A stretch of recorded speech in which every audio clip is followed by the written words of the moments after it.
सुप्रभात सद्यश्रुत निशिदिनीमध्ये आपणा सर्वांचे सहर्ष स्वागत. आजच्या निरूपणाचा अभंग विषय आहे आत्मसुमन उमलणे, म्हणजे आत्मपुष्पाचे विकसित होणे. आत्मसुमन उमलणे, आत्मपुष्पाचे विकसित होणे असा त्याचा अर्थ आहे. तर आता ऐका.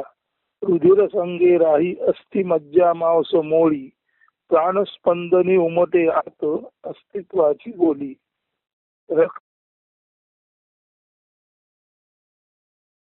म्हणजे हे जे गाठोडे आहे त्याच्यात प्राणाचं स्पंदन उमटतं आणि त्या प्राणस्पंदनामुळे अस्तित्वाची बोली, असणेपणाची भाषा, असणेपणाचा भाव निर्माण होतो. रुधिर संघे राही अस्थि मज्जा मांस मोळी, प्राणस्पंदनी उमटे आत अस्तित्वाची बोली. रक्त आणि अस्थि मांस मज्जा रक्त आणि अस्थि मज्जा मांस याची ही जी मोळी, याचे जे गाठोडे आहे त्याच्यात प्राणाचे स्पंदन सुरू होते आणि त्या प्राणाच्या स्पंदना बरोबर असणेपणाची बोली म्हणजे असणेपणाची जाणीव निर्माण होते. रुधिर संघे राही अस्थि मज्जा मांस मोळी, प्राणस्पंदनी उमटे आत अस्तित्वाची बोली. अस्तित्वाची बोली म्हणजे निखळ असणेपण, ज्याचे त्याचे ठाई वसे त्याची जाण ज्ञातेपण. अस्तित्वाची बोली, अस्तित्वाची भाषा म्हणजे निखळ असणेपण. आपलं खळ, खळ म्हणजे दूषित, निखळ म्हणजे दूषित नसलेलं. अस्तित्वाची बोली म्हणजे अस्तित्वाची भाषा म्हणजे किंवा प्राणाबरोबर आज जे जाणवते ते दुसरे तिसरे काही नसून निखळ असणेपण, शुद्ध असणेपण जाणवते. म्हणून अस्तित्वाची बोली म्हणजे निखळ असणेपण, ज्याचे त्याचे ठाई वसे त्याची जाण ज्ञातेपण.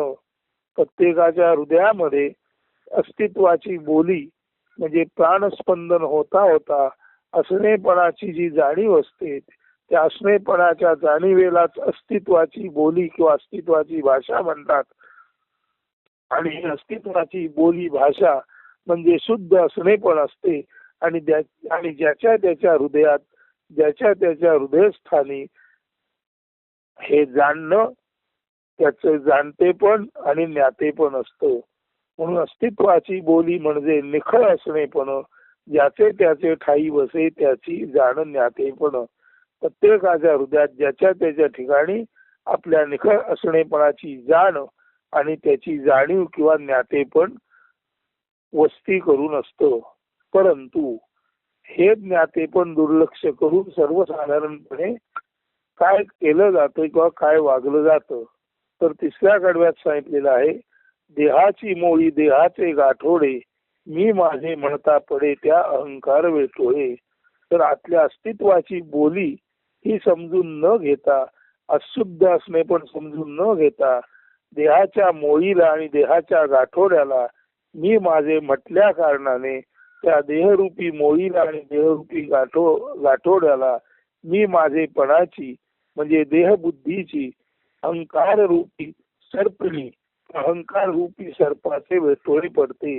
म्हणजे आपलं देहाचं गाठोड आणि देहाची मोळी, आपल्या देहाचं गाठोड आणि देहाची मोळी यालाच मी माझे जर कोणी समजेल तर ते अज्ञान आहे.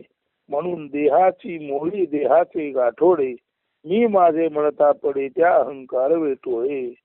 देहाच्या मोळीला देहाच्या गाठोड्याला जर मी माझं आपण म्हणू म्हणजे देहाला आणि देहाच्या अस्तित्वाला जर आपण मी माझे म्हणून समजू तर खऱ्या अर्थाने देहाची मोळी आणि देहाचे गाठोडे याला मी माझे रूपी अहंकार सर्पाचं पडलेलं ते वेटोळे आहे.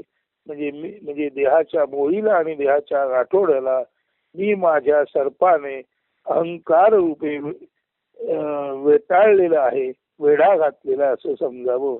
सांगायचा मुद्दा देहाची मोळी आणि देहाचे गाठोडे म्हणजे मी माझे असं काही नसून फक्त आज जे प्राणरूपी स्पंदन आहे त्या स्पंदनातून जी असणेपणाची जाणीव येते त्या असणेपणाच्या जाणीवेलाच म्हणजे त्या असणेपणाच्या ज्ञानालाच खऱ्या अर्थाने मी माझे पण म्हटले पाहिजे. परंतु देहाच्या मोहीला आणि देहाच्या गाठोड्याला मी माझे असं जो म्हणतो तो खऱ्या अर्थाने त्याचं मी माझे पण, त्याचं व्यक्तिगत वेगळेपण, हेच ते अहंकार रूपी केंद्राचं, हेच ते अहंकार रूपी सर्पाचं वेटोळ देहाच्या मोळीला आणि देहाच्या गाठोडीला पडलेला आहे.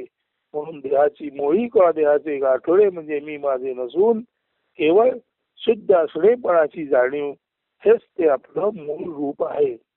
चौथं कडवं, परिशुद्ध असणेपण त्याचे ते चोखटे, मी माझे तू तुझे तसे ते अद्वय चैतन्य एकते.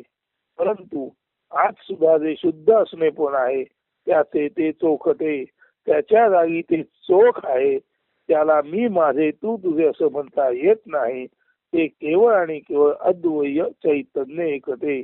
ते केवळ आणि केवळ अद्वय, दुसरे नाही, एकच एक असे एकमेवाद्वितीय चैतन्य जे एकटेपणी असते, तेच अद्वय चैतन्य एकटेपणी शुद्ध असणेपण म्हणून देहाच्या आत चोखटे अतिशुद्धतेने राहत असते. देहाच्या आत प्राणरूपी स्पंद आल्यानंतर जी असणेपणाची जाणीव होते ती जाणीव अद्वय एक नाही, ती जाणीव म्हणजे अद्वय, दुसरेपणी काही नाही, केवळ एकटे असे जे एकमेव अद्वितीय चैतन्य आहे त्या अद्वय अशा चैतन्याची एकटेपणाची, चोखपणाची, अलिप्ततेची जाणीव म्हणजेच शुद्ध असणेपण. त्या शुद्ध असणेपणाला मी माझे तू तुझे असे वर्णन करता येत नाही. म्हणून परिशुद्ध असणेपण त्याचे ते चोखटे, मी माझे तू तुझे नसे ते अद्वय चैतन्य एकटे. ऐसे जे एकटे चोखटे पण सुंदर अति, श्रुती पाहू वर्णिती त्या इति इति. असं जो एकटेच आहे त्याचं तेच आहे असं हे जे चोखटेपणे, शुद्ध असणेपणे, अतिसुंदर असे जे आपले असणेपण आहे, अशा या एकमेव द्वितीय एकटेपणे असलेल्याला आणि चोख सुंदर असलेल्याला, त्या अतिसुंदर असणेपणाला श्रुती इति इति म्हणून वर्णन करू लागल्या. परंतु इति इति वर्णन करून सुद्धा ते सुंदर चोखटे एकटेपण आहे, ते सुंदर अद्वय चैतन्य आहे, ते काही वर्णनात येईना.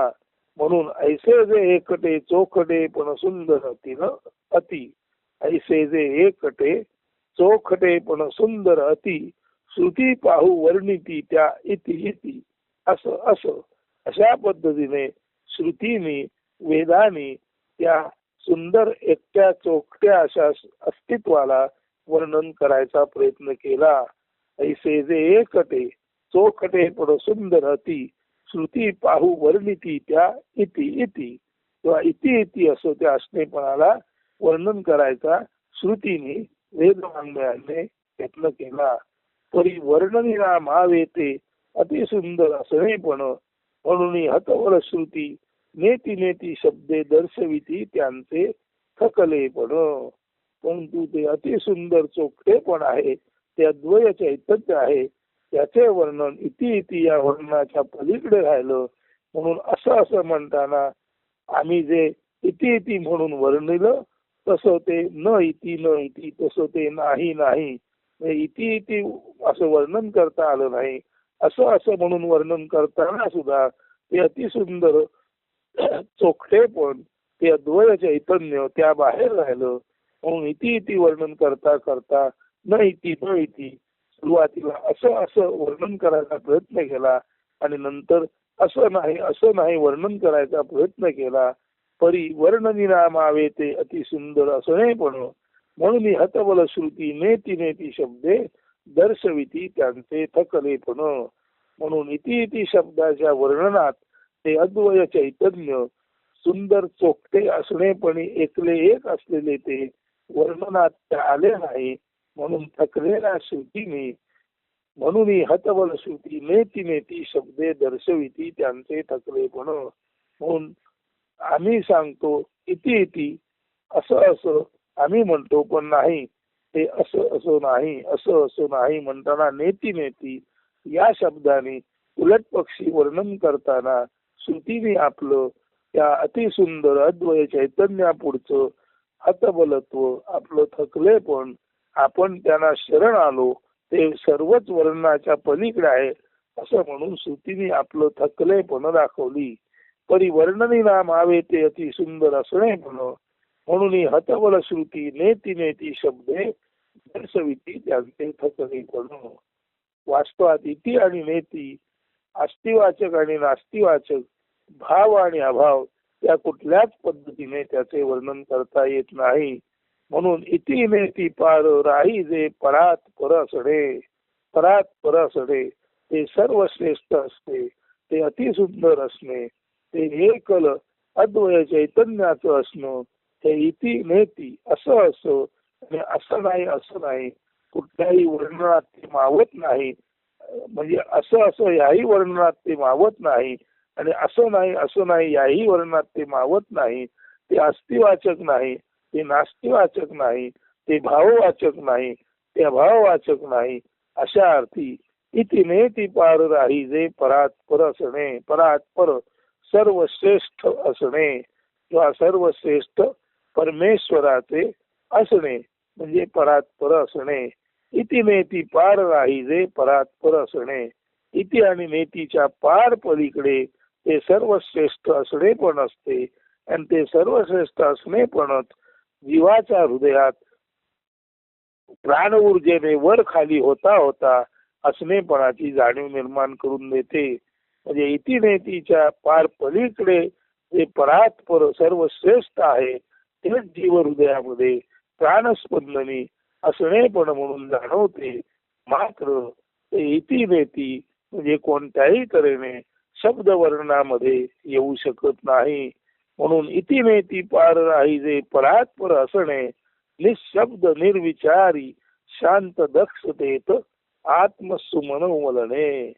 म्हणून इति नेतीच्या पार जे पलीकडे आहे असे ते परमश्रेष्ठ परमेश्वराचे असणं, असं ते अद्वय चैतन्याचं असणं, असं ते अतिसुंदर चोखतेपण असणं, ते केवळ आणि केवळ निशब्द निर्विचार शांत दक्षतेतच माणूस जर शब्दरहित विचाररहित परिपूर्ण शांत आणि दक्ष असेल तर अशा त्या निशब्द निर्विचार शांत दक्षतेतच ते परात्पर असणं, ते सर्वश्रेष्ठ जे असणं आहे त्याचं आत्मसुमन उमलते. त्याचे म्हणजे त्या परात्पर असण्याचे आत्मसुमन. आत्मा याचा अर्थ आपलेपण असणेपण म्हणजे सर्वत्र आपणच असलेपणी आहोत. सर्वत्र आपणच असलेपणी आहोत अशा तऱ्हेचं ते आत्मसुमन. आत्म किंवा आत्मा याचा अर्थ आपलेपण किंवा आपण. म्हणून आत्मा म्हणजे आपण किंवा आपलेपण. म्हणून इति नेतीच्या पार पलीकडे ते जे सर्वश्रेष्ठ परात्पर परमेश्वर रूप आहे ते माणसाच्या हृदयात जर तो निशब्द निर्विचार शांत दक्षतेत समाधी अवस्थेत असेल तर ते परात्पर असणे पण आत्मसुमन. सर्वांमध्येच आपण आहोत अशा अर्थाचे ते आत्मपुष्प म्हणून माणसाच्या हृदयात ते उमलते. म्हणजे खऱ्या अर्थाने आपण मी तू तू म्हणण्याऐवजी ही जी चेतना आहे जी सर्व जीवा अंतर्गत आहे आणि जीव बाह्य आहे अशी ही अद्वय चैतन्यावस्था, अशी ही अद्वय चेतना, अशी ही अद्वय चेतना जी परात्पर सर्वश्रेष्ठ आहे ती अद्वय चेतनाच प्रत्येक जीवाच्या हृदयामध्ये असणेपण म्हणून आणि हे असणेपण म्हणजे हे असणेपण हा अंतर्बाह्य दोन्हीकडे सारखेपणी आहे. आत त्याला आत्मा म्हणतात, बाहेर त्याला परमात्मा म्हणतात. म्हणून परात्पर म्हणजे सर्वश्रेष्ठ परमात्मा म्हणून दॅट ते जे आहे ते जे चैतन्य आहे तेच जीवाच्या हृदयात प्राणरूपाने असणे पण म्हणून आहे. म्हणून आपलं प्राणरूप असणं हेच देहबाह्य परात्पर शुद्ध अद्वय चेतनेचं असणे पण आहे. हे कळणं म्हणजेच आत्मसुमन उमलणे. हे कळणं म्हणजेच आत्मपुष्पाचे विकसित होणे.